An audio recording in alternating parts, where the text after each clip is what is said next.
Buenas tardes, mi nombre es Paulette Obreque Montesinos, soy profesora de educación diferencial, magíster en neurociencias cognitivas y necesidades educativas específicas y directora del postítulo en dificultades específicas del aprendizaje y diversificación de la enseñanza. Sean todos muy bienvenidos a este webinar que tiene por objetivo sensibilizar a las comunidades educativas sobre la atención diversificada de las dificultades específicas del aprendizaje. En esta sesión abordaremos aspectos conceptuales y prácticos que permiten el diseño de experiencias para el aprendizaje. Esta jornada estará a cargo de Stephanie de la Jara, profesora de educación diferencial, magíster en diseño universal de aprendizaje y coordinadora del postítulo en dificultades específicas del aprendizaje y diversificación de la enseñanza, y quien les habla. Les voy a pedir que vayan dejando sus preguntas en el chat porque al finalizar el webinar vamos a contestarlas. Hacia el final de la sesión vamos a ir contestando las preguntas. Bien, la educación inclusiva, queremos comenzar con esta definición, implica habilitar a las escuelas para que sean capaces de atender a todos los niños y niñas. En otras palabras, la inclusión significa desarrollar escuelas que acojan a todos los alumnos, cualquiera sean sus características. El sistema escolar debe favorecer, por tanto, la presencia, la participación y el progreso en los aprendizajes de todos los estudiantes. Las escuelas inclusivas celebran la diferencia entre los estudiantes más que percibirla como un problema. Cuando hablamos de educación inclusiva, también tenemos que visualizar a las escuelas en el sentido amplio de la palabra, proporcionando todos los recursos que la comunidad requiere para asegurar que las necesidades de la diversidad de los estudiantes puedan ser efectivamente satisfechas.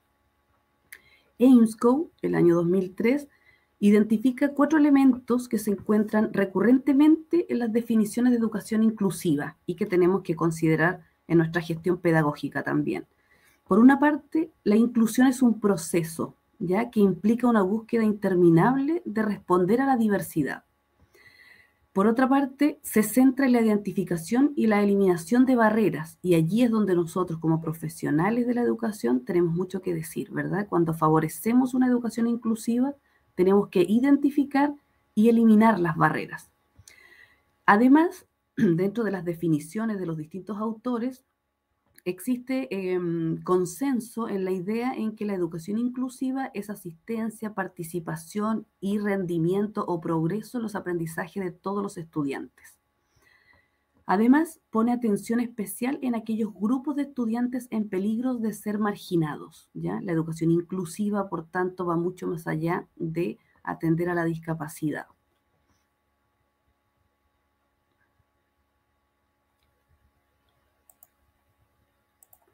Para favorecer esta educación inclusiva, los establecimientos educacionales generan distintas estrategias. Una de estas instancias colaborativas que favorece el aprendizaje de todos los estudiantes es la conformación de equipos de aula.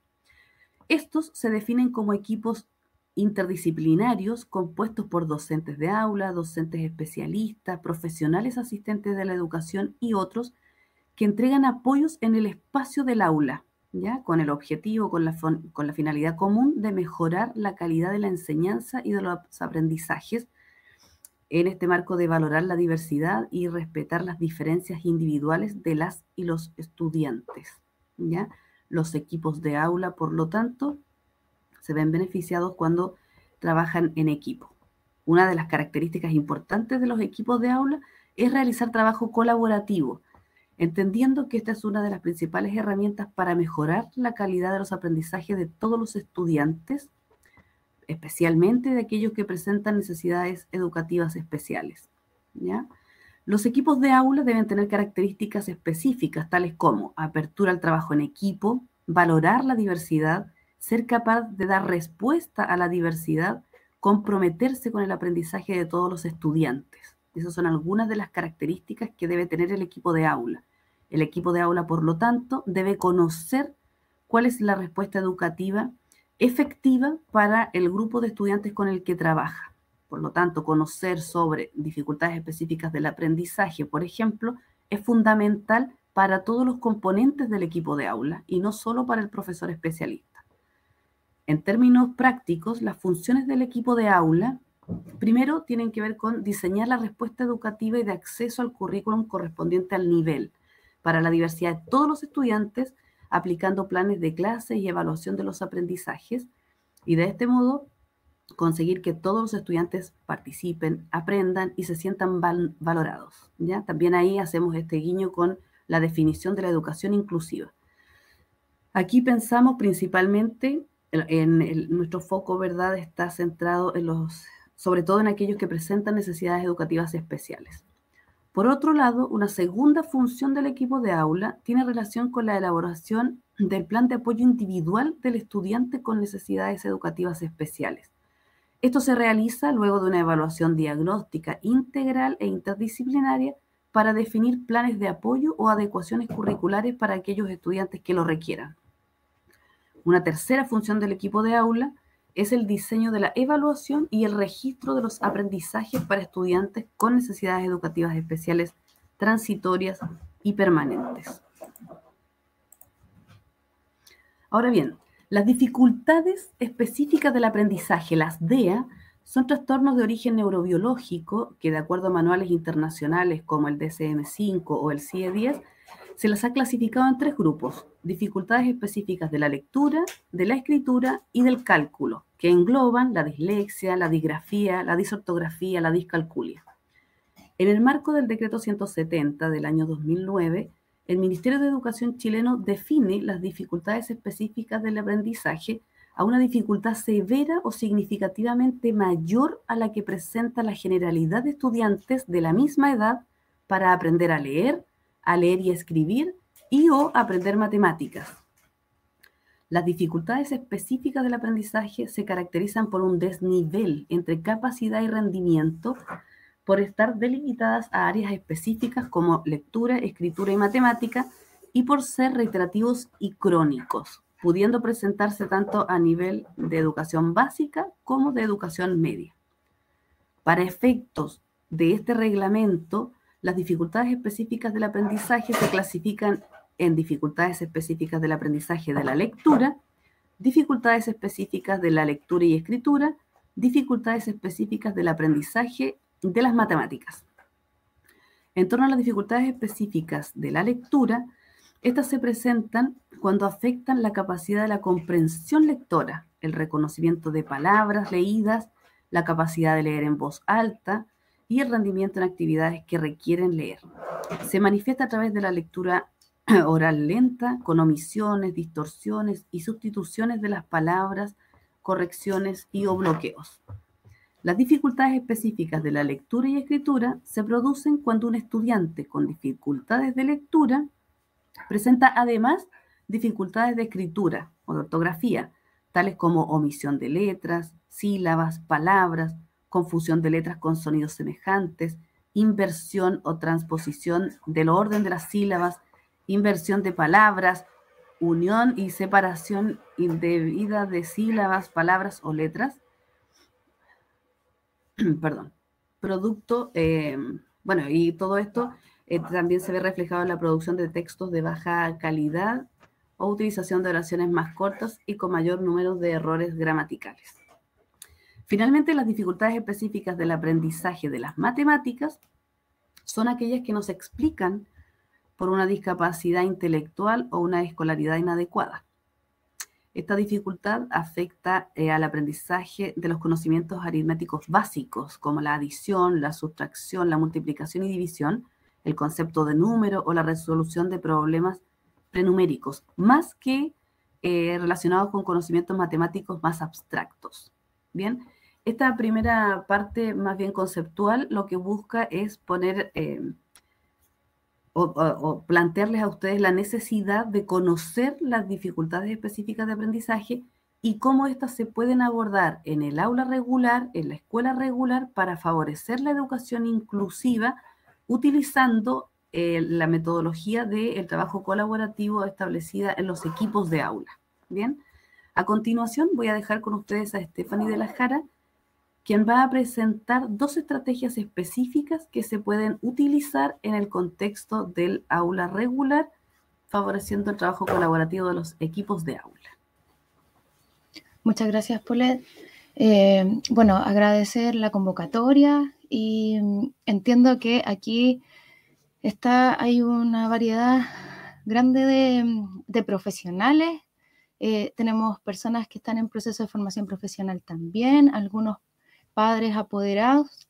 Así que recordar un poco el objetivo es sensibilizar a la comunidad educativa, ¿cierto? Que está conformada por todo este grupo de personas que señalábamos y que finalmente podamos proponer algunas estrategias que ustedes puedan implementar en sus clases y que permiten la atención diversificada. Nosotros no nos vamos a centrar específicamente en las necesidades educativas especiales, sino más bien pensar en las distintas formas, ¿cierto?, de procesar la información, de aprender que tienen nuestros estudiantes. Y actualmente con estas distintas modalidades que hemos ido conociendo, ¿cierto?, e implementando producto de esta crisis sanitaria.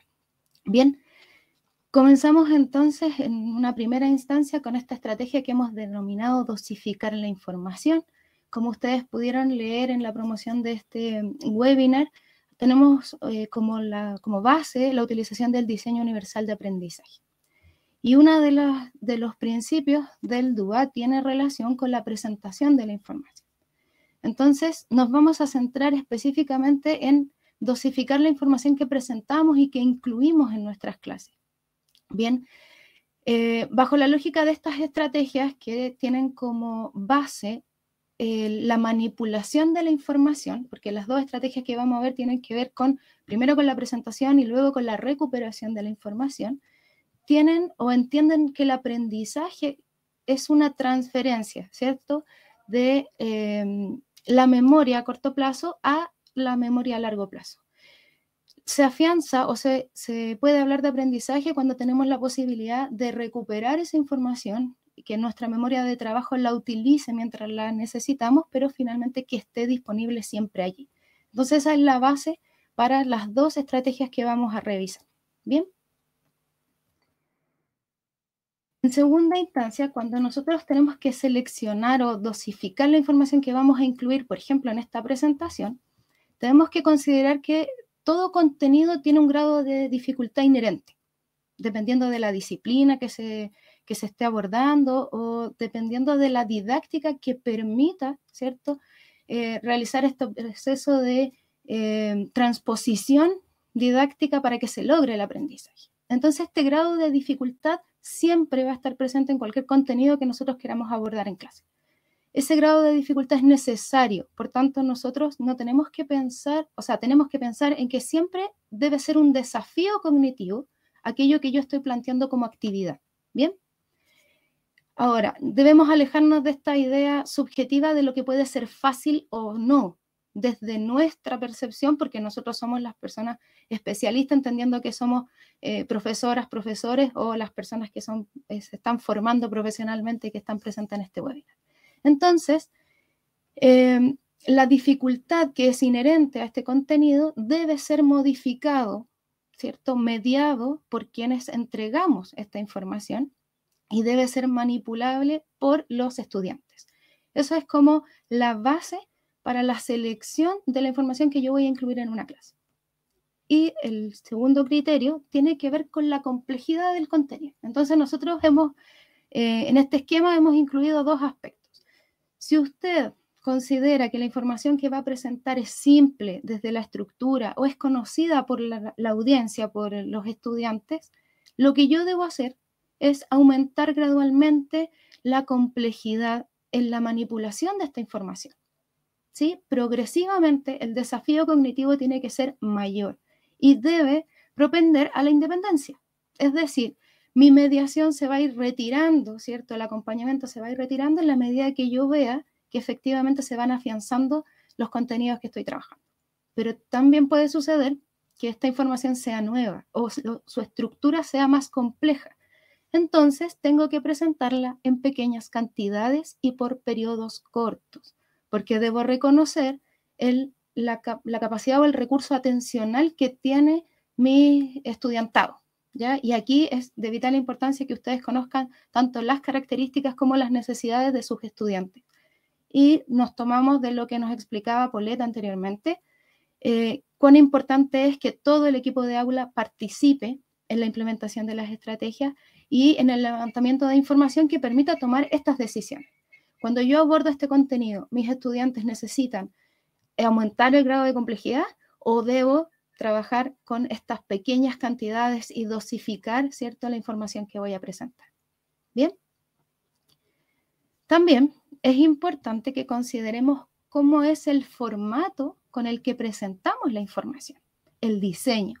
El diseño tiene que ser más limpio y simple, destacando aquello que yo necesito que mis estudiantes se lleven de la clase, que trasladen o que generen nuevas estructuras mentales sobre ello. Entonces, es inconveniente el diseño cuando incluimos información que no es necesaria. Por ejemplo, dibujos o avatar, ¿cierto?, que ahora se utilizan, GIF también, porque los recursos atencionales se dirigen a aquello que no es fundamental de la información, ¿ya? Obstaculizando, por tanto, la recuperación de esta información y también la vuelve poco variable, ¿cierto? No permite mucho cambio o mucha manipulación de parte de los estudiantes. Entre más limpia la información, yo puedo ir manipulando con ellos, ¿cierto? Yo podría escribir sobre esta misma presentación sin que se recargue, ¿ya? Por tanto, nos quedamos con la información necesaria, con los títulos destacados, favorecemos la recuperación de la información y nos quedamos con aquello que es pertinente que los estudiantes recuerden posteriormente. Aquí vamos a compartir un pequeño checklist, ¿cierto?, para que ustedes puedan evaluar el material que producen y que exponen, ¿cierto?, para sus estudiantes. Considerando que cuando estamos hablando de una información simple o conocida, debemos aumentar la complejidad, recuerden que debemos favorecer la independencia y también podemos omitir pasos. En una primera instancia vamos a dividir una actividad en 5 pasos y luego ya solo vamos a dar 1 o 2 direcciones para que ellos puedan ejecutar, ¿ya? Y en el caso de que sea nueva o más compleja, dijimos pequeñas cantidades, periodos cortos y graduar la complejidad también de manera progresiva. Consideraciones generales en función del diseño de una presentación, párrafos breves, textos alineados a la izquierda, tendemos a justificar, ¿cierto?, y a dejar todo muy cuadradito, pero eso no favorece a las personas que tienen dificultades en la lectura y respetar, ¿cierto?, el orden, y la gente se pierde. Ese es el error, ¿cierto?, en la lectura, el error específico. Entonces, la idea es siempre tener los textos alineados a la izquierda para que cada línea tenga un tamaño distinto y permita una guía, ¿cierto?, para favorecer la lectura. También destacar palabras claves o conceptos que yo necesito resaltar desde la presentación y también presentar unidades con sentido. Cuando ponemos solo palabras, tenemos que tener claridad de cada concepto. Si yo necesito incluir una frase, una oración, esa tiene que expresar el sentido completo, ¿ya? Evitando párrafos extensos. Bien, y así como trabajamos con la presentación de la información, ahora tenemos que saber cómo le vamos a pedir a los estudiantes que nos vayan comentando, ¿cierto? Y cómo recuperan esa información, cómo descargan. Así se llama esta estrategia y consiste básicamente en todas las posibilidades que le damos durante la clase a los estudiantes, ¿cierto?, de que expresen aquello que van comprendiendo o aquello que no queda claro también. Bien, entonces vamos a recordar que hablamos que el aprendizaje era esta transferencia a la memoria a largo plazo. Entonces, bajo esta lógica, ya no vamos a satanizar el tema de memorizar contenido, porque efectivamente necesitamos que esté almacenado para poder recuperarlo. Bien, entonces hacemos esta diferenciación porque generalmente hacemos preguntas abiertas a la audiencia y algunos participan, algunos no, pero no tenemos la certeza de que exista una disposición de recuperar esa información, de descargar lo que los estudiantes han logrado comprender durante un periodo de tiempo. Entonces, el estar constantemente, ¿cierto?, descargando información cognitiva, lo que hace es aumentar la capacidad de memoria. Específicamente, voy a poner un ejemplo, nosotros ya no recordamos los números de teléfono, porque eso está almacenado en la memoria del teléfono. Nosotros debiésemos ejercitar de esa manera, obligándonos a recordar. Y se ha comprobado en investigaciones que esa es una de las estrategias que más valor tiene al momento de valorar el aprendizaje, ¿ya?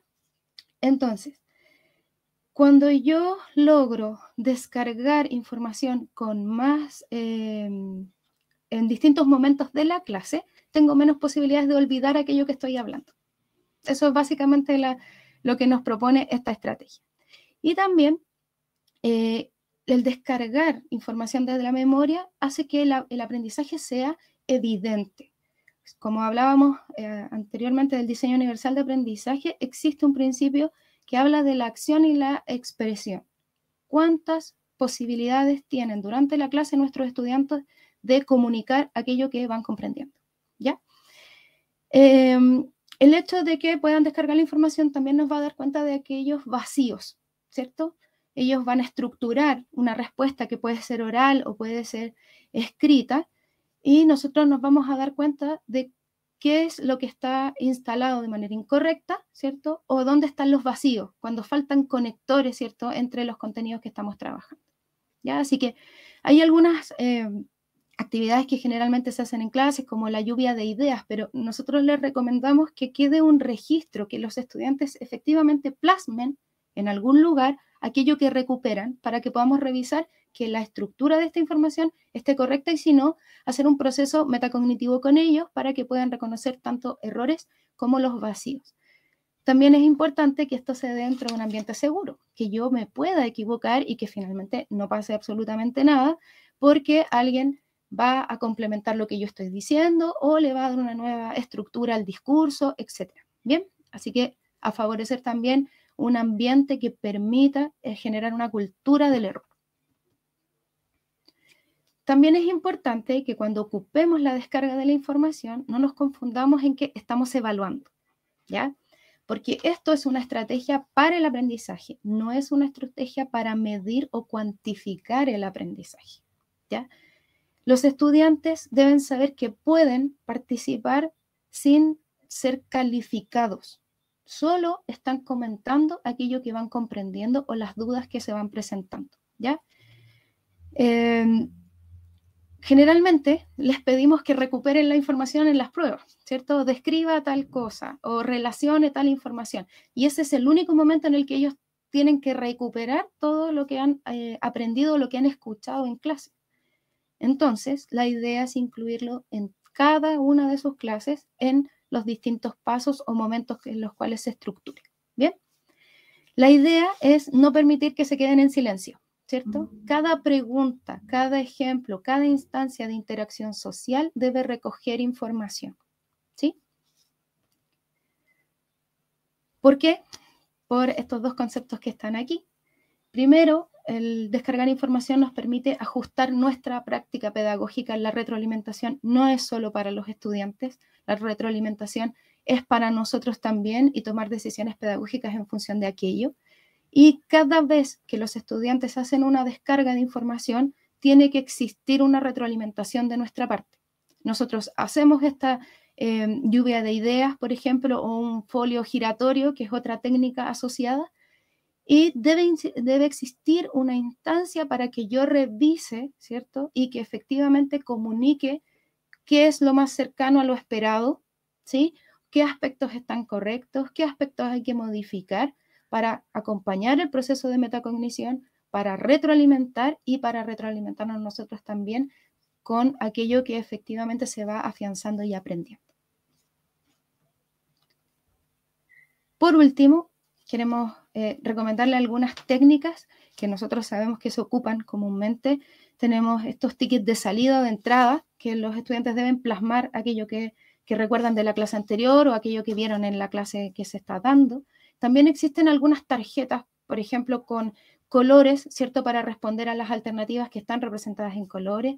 También existen estas tarjetas con letras, ¿cierto? Para señalar cuál es la alternativa correcta, o las pizarras. Pero para eso nuestros estudiantes que en esta modalidad de clases online deben prender su cámara para que puedan, ¿cierto?, comunicar sus respuestas. ¿Ya? Solo vamos a poder ocupar estas técnicas si tenemos esa posibilidad de interactuar, ya aunque sea por cámara.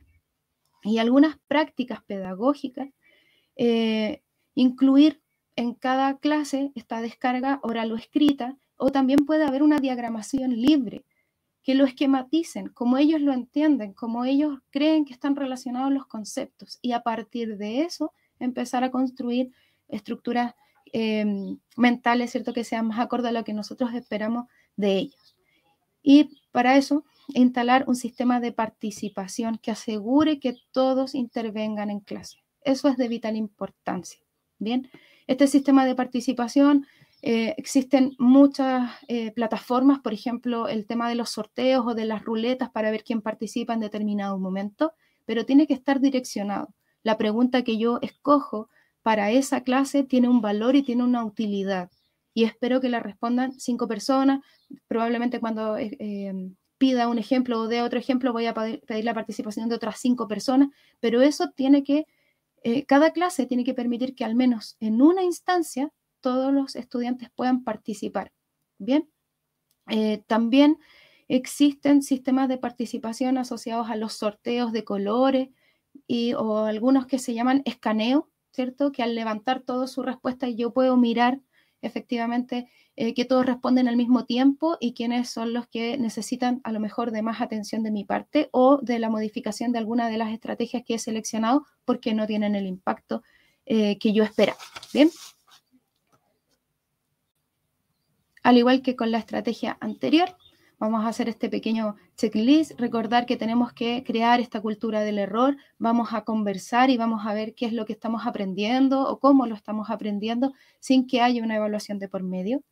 Practicar constantemente la descarga de la información, como yo les decía, existen estos tickets de salida, existen las pizarras, los folios giratorios, los lápices al centro, que son distintas técnicas que permiten recoger información y utilizarlas en distintas instancias de la clase, ¿ya? También que puedan indagar sobre técnicas de descarga cognitiva o de descarga de información, utilizarla en todas las asignaturas porque no es no restringe, ¿cierto? No limita. Usted lo puede utilizar en cualquiera de las asignaturas o de los núcleos, en el caso de que tengamos aquí algunas educadoras de párvulo, también lo pueden hacer.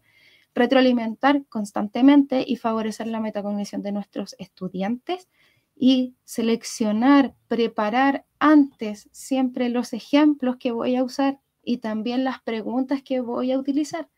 Eso tiene que venir diseñado desde antes, no puede surgir espontáneamente, aunque yo efectivamente puedo estar sensible, ¿cierto?, a lo que va ocurriendo y responder a lo que los estudiantes demandan en ese momento, pero debo llevar una estructura preestablecida que permita levantar la información que yo necesito para progresar en ese aprendizaje, ¿ya?, con ese grupo de estudiantes.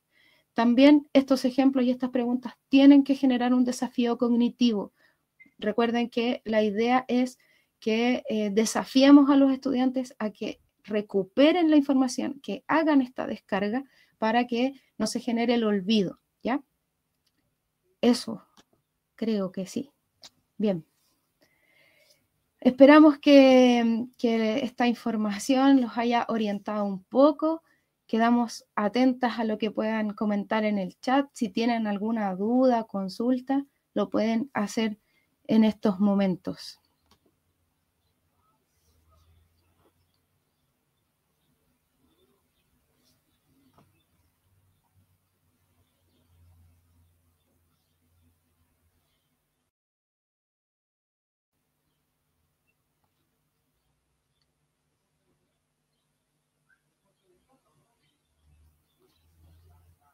Tenemos 24 personas conectadas.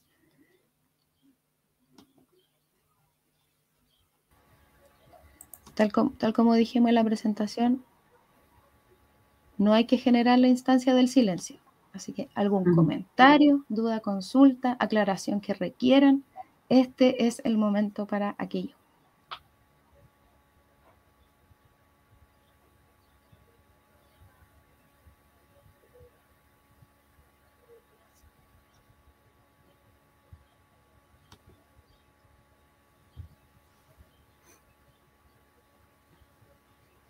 Ninguna consulta. Comentan acá que estuvo muy clara y precisa la información. Muchas gracias y que lo ayudó a recordar. Gracias, Naya.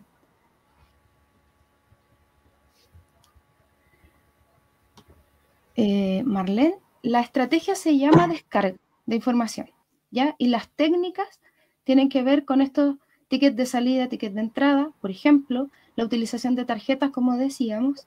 El folio giratorio es uno también, lo pueden buscar porque son técnicas asociadas a las estrategias de aprendizaje cooperativo.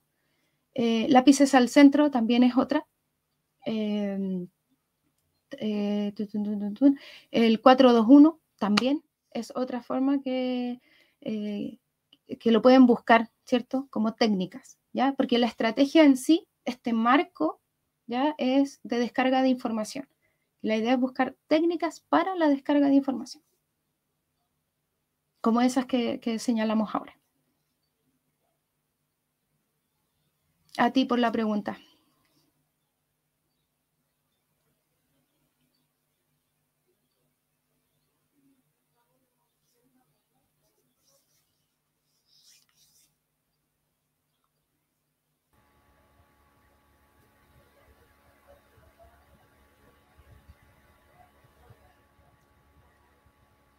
Ahí les estamos compartiendo el link para quienes deseen tener mayor información respecto del postítulo en dificultades específicas del aprendizaje y diversificación de la enseñanza que estamos proyectando para que comience a fines de octubre, que es remoto, sincrónico y que va a abordar con profundidad la atención de las DEA en el contexto de aula regular, ¿verdad? Vamos a profundizar en las estrategias que menciona Stephanie para atender a la diversidad en el aula regular. Nuestros contactos, ahí están nuestros correos electrónicos para mayor, si tienen alguna consulta más específica.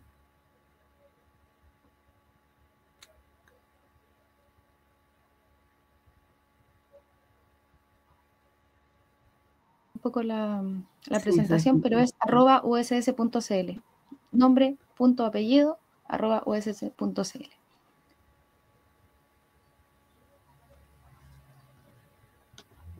Bien, parece que no hay más dudas. Aquí, Naya.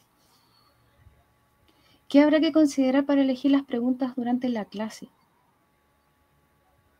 ¿Debe apuntar a algo conceptual o debe ser más desafiante?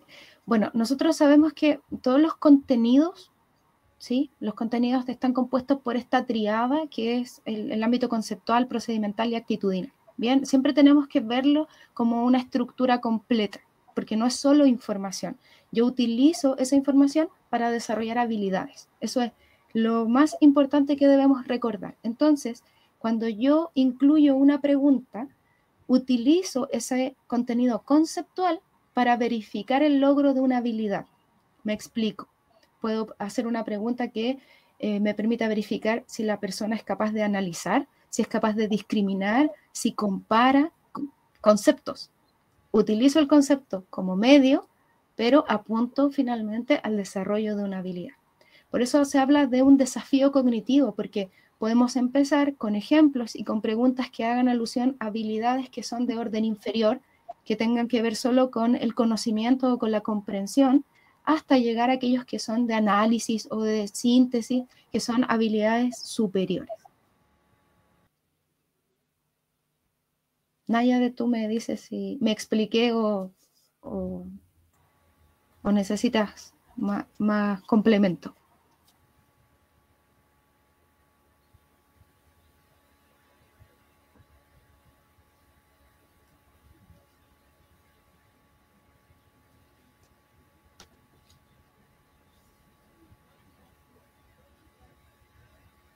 Esa es una buena forma esa es una buena forma, como dice Stephanie, de considerar las preguntas. Cada vez son más desafiantes cuando apelan a un nivel taxonómico, a un nivel de cognitivo superior, ya cuando tomamos el contenido para favorecer distintas habilidades, ya, y vamos desde el conocer hasta el crear o elaborar o aplicar.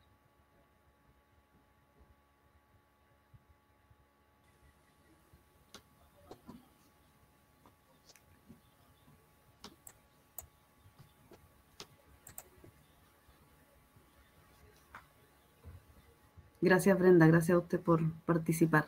Muchas gracias.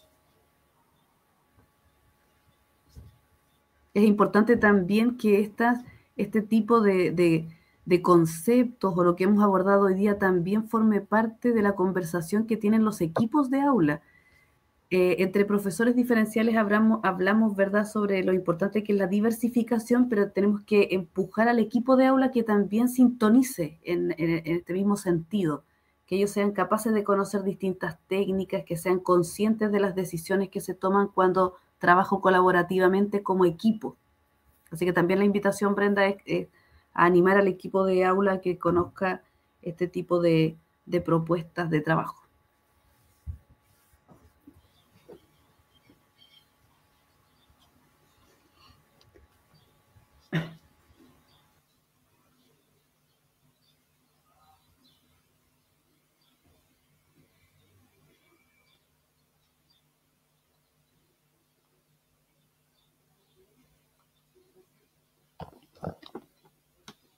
Ahora sí que parece que no hay más comentarios, no hay más preguntas.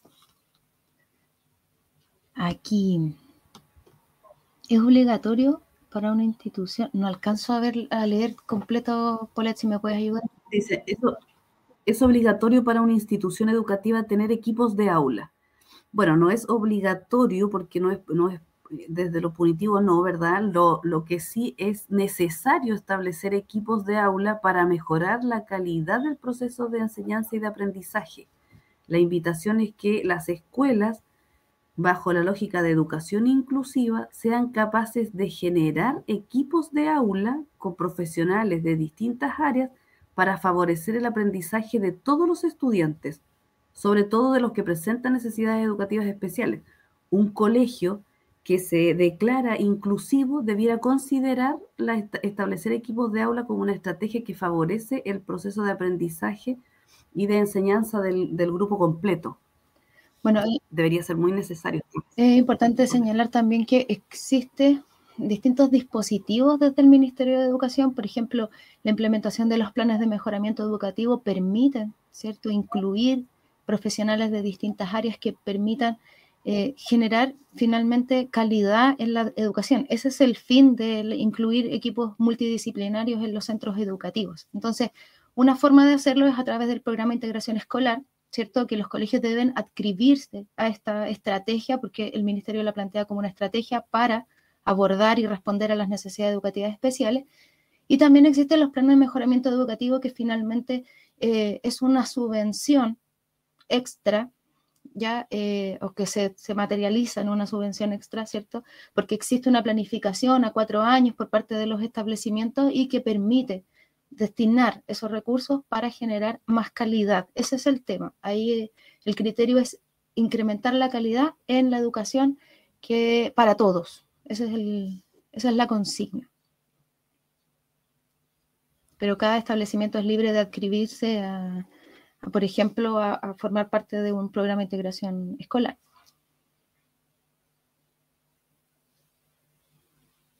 Muchas gracias por el comentario, Lorena.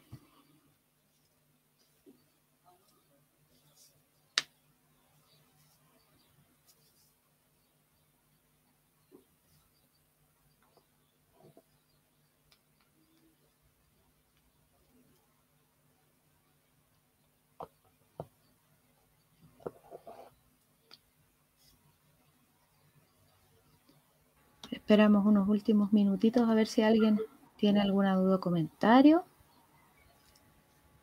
Mientras agradecemos la participación, las preguntas, la disposición, ¿cierto? Porque sabemos que deben venir desde sus sus clases, de su trabajo, ¿cierto? Y aún así se dan el tiempo para informarse o para participar. Así que les agradecemos.